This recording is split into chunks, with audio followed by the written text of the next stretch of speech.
Cami, that is an amazing video that we saw yesterday. Just kidding. So we're going to find the correct video, which is supposed to air today. But along those lines, yesterday we didn't have a lot of time to talk about enjoying the journey. Yeah. And I want to remind people too, before we watch this video, the whole purpose why I went was for World Serve International, and they build water wells over in Africa, a few different places in Africa.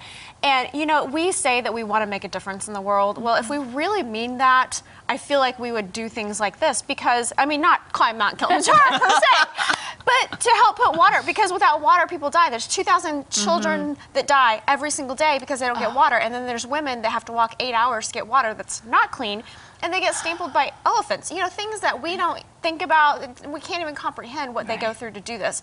And so that is, the whole purpose was to raise funds and to build awareness for that need.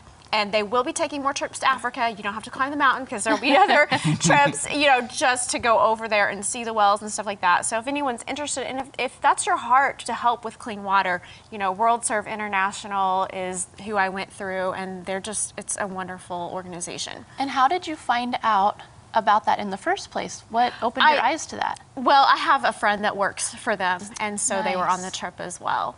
But so, you know, as we've been watching the videos, we've been seeing, like, you know, the first few days and the next day, and then so kind of been working our way through the days.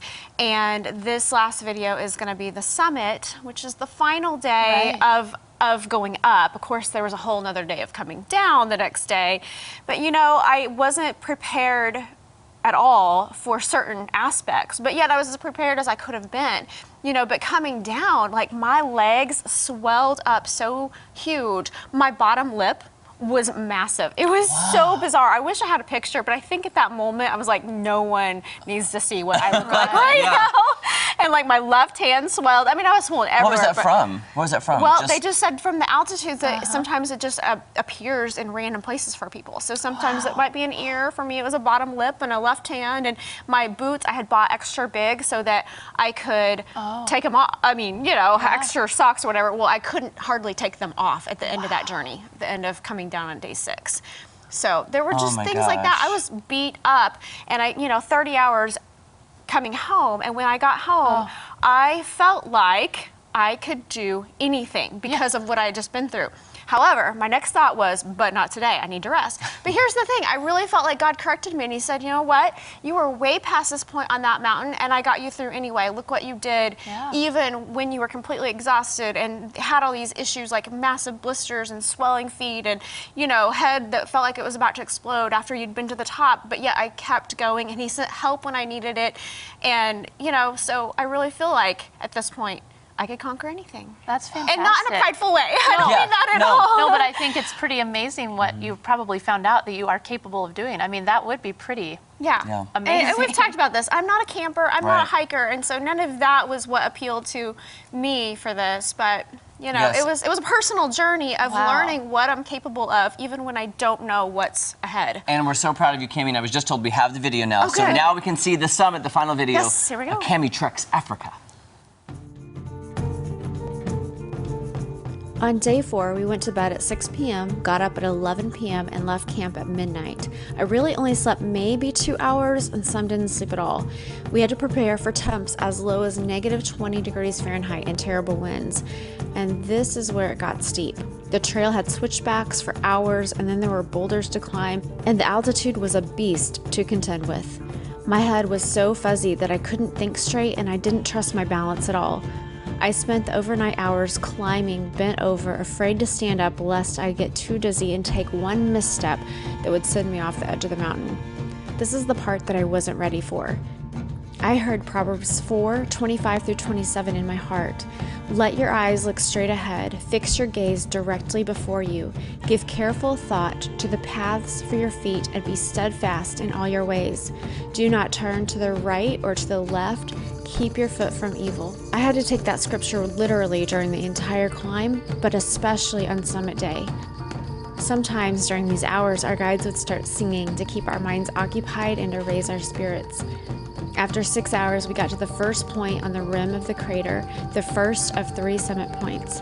I was tempted to stop there, but I was honestly more scared of heading back down in the dark than I was to keep going, so I kept going. One of the best decisions of my life. About 30 or so minutes later, we got to the second of the 3 summit points, just in time for sunrise. It was more beautiful than I could have ever imagined. And as the sun came out, I forgot about the cold because the UVs were so strong.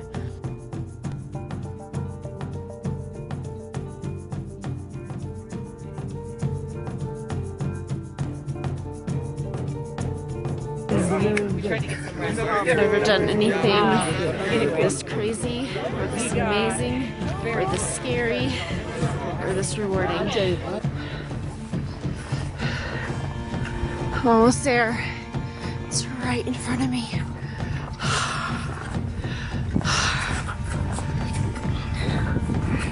Another hour later, we reached the final and highest summit, the Roof of Africa. 19,341 feet. Our guides told us that when we got there, we had a max of 15 minutes and then we had to head down. Thankfully, 6 of us from the Springfield group that had traveled together all reached it at the same time.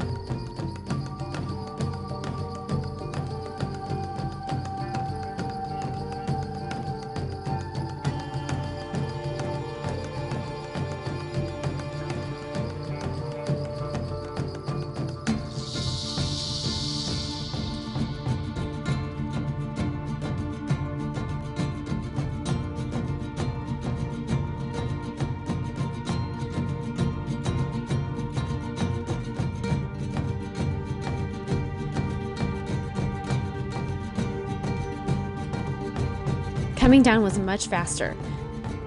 Instead of taking all the switchbacks, one of the guides locked his arm in mine and skied me down the powdered volcanic ash. I had the time of my life. My legs were shaking below me, my head felt like it was about to explode, but we had made it. And it was worth every second of the climb up, and I laughed my way down that ash. God will take you on a journey like none other and show you things and let you know Him intimately. He is so awe-inspiring. In the dark of that night, the moon was so bright that I didn't even need my headlamp most of the time. I saw all the stars shining for Him.